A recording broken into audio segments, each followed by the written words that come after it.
हरे कृष्ण कृष्ण कृष्ण हरे हरे, हरे राम राम राम हरे हरे।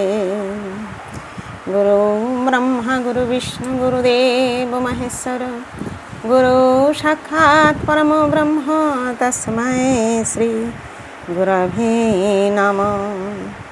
नमो ब्रह्मण्य देवाय गो ब्रह्मण हिताय च जगद्धिताय श्रीकृष्णाय गोविंदाय नमो नमः।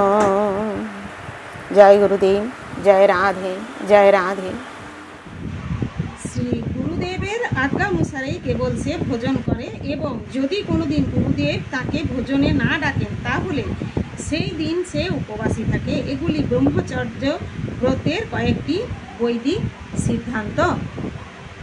5 বছর থেকে 20 বছর পর্যন্ত গুরুর তত্ত্বাবধানে বেদ অধ্যয়ন করার পর ব্রহ্মচারী শিক্ষার্থী পরম চরিত্রবান মানুষ হতে সক্ষম হন। বেদ অধ্যয়ন করার উদ্দেশ্য আরামকে দ্বারায় উপবিষ্ট মনোধর্মীদের মনোরঞ্জন করা নয়, তার উদ্দেশ্য চরিত্র গঠন করা। এই প্রশিক্ষণের পরে ব্রহ্মচারী গৃহস্থাশ্রমে প্রবেশ করে বিবাহ করতে পারেন। গৃহস্থাশ্রমেও তাকে নানা রকম যজ্ঞানুষ্ঠান করতে হয় যাতে তিনি অধিকতর সিদ্ধি লাভের উদ্দেশ্যে পরমার্থ সাধনে সচেষ্ট হন। ভগবদ্গীতার বর্ণনা অনুযায়ী দেশ কাল ও পাত্র বিচারে এবং সত্য রজ ও তমগুণের পার্থক্য নির্ণয় করে যথোপযুক্তভাবে দান ধ্যান করাও তার অবশ্য কর্তব্য।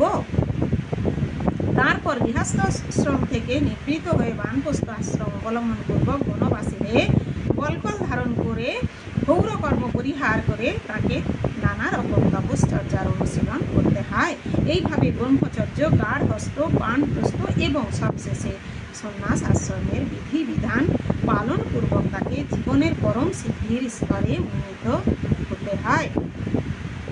তাঁদের মধ্যে কেউ কেউ স্বর্গলোকে উন্নীত হন এবং তারপরে আরও উন্নতি সাধন করার পরে পরম নির্বিশেষ ব্রহ্মজ্যোতি অথবা বৈকুণ্ঠ লোকে বা কৃষ্ণলোকে পরম মুক্তি লাভ করেন। বৈদিক সাহিত্যে এই পথের দিগদর্শন দেওয়া হয়েছে।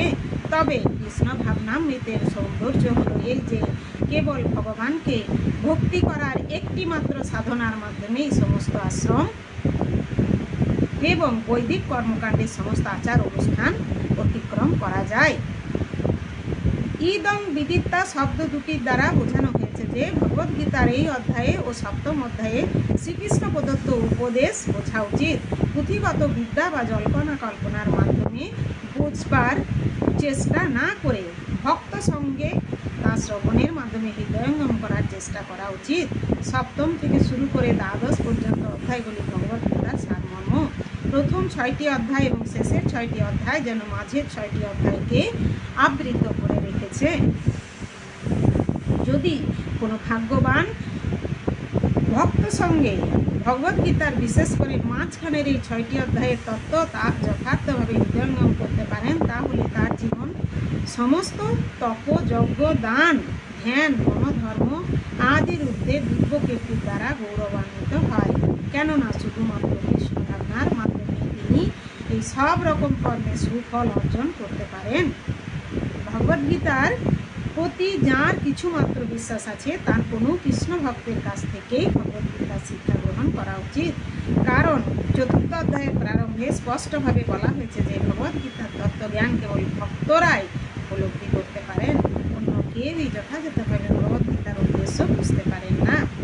তাই মনোধর্মীদের কাছ থেকে ভগবদ্গীতার ব্যাখ্যা না শুনে কোনো কৃষ্ণ ভক্তের কাছে শোনা উচিত। এটি হচ্ছে শ্রদ্ধার লক্ষণ। কেউ যখন ভক্তের সন্ধান করতে থাকে এবং সৌভাগ্যক্রমে কোনো ভক্তের সান্নিধ্য লাভ করতে সক্ষম হয় তখনই তার পক্ষে যথাযথভাবে ভগবদ্গীতার অধ্যয়ন ও উপলব্ধি সাধক প্রচেষ্টার সূচনা হয়। সাধু সঙ্গের প্রভাবে ভগবৎ সেবার সূচনা হয় এবং এই সেবার ফলে শ্রীকৃষ্ণ বা ভগবানের সম্বন্ধে এবং শ্রীকৃষ্ণের নাম, রূপ, লীলা, পরিকর আদি সকল বিষয়ে সমস্ত সংশয় সম্পূর্ণরূপে দূর হয়। তখন ভগবদ্গীতার অধ্যয়ন উপভোগ্য হয় এবং সর্বদা কৃষ্ণ ভাবনাময় অনুভূতির স্তর লাভ হয়।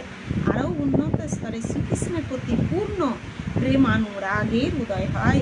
এই পরম সিদ্ধির স্তরে ভক্ত চিদাকাশে অবস্থিত শ্রীকৃষ্ণের নাম গোলক বৃন্দাবনে প্রবিষ্ট হন, যেখানে তিনি চিন্ময় শাশ্বত আনন্দ লাভ করেন।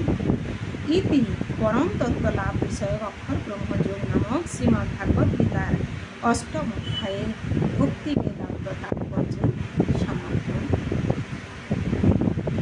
হরে কৃষ্ণ কৃষ্ণ কৃষ্ণ হরে হরে, হরে রাম হরে রাম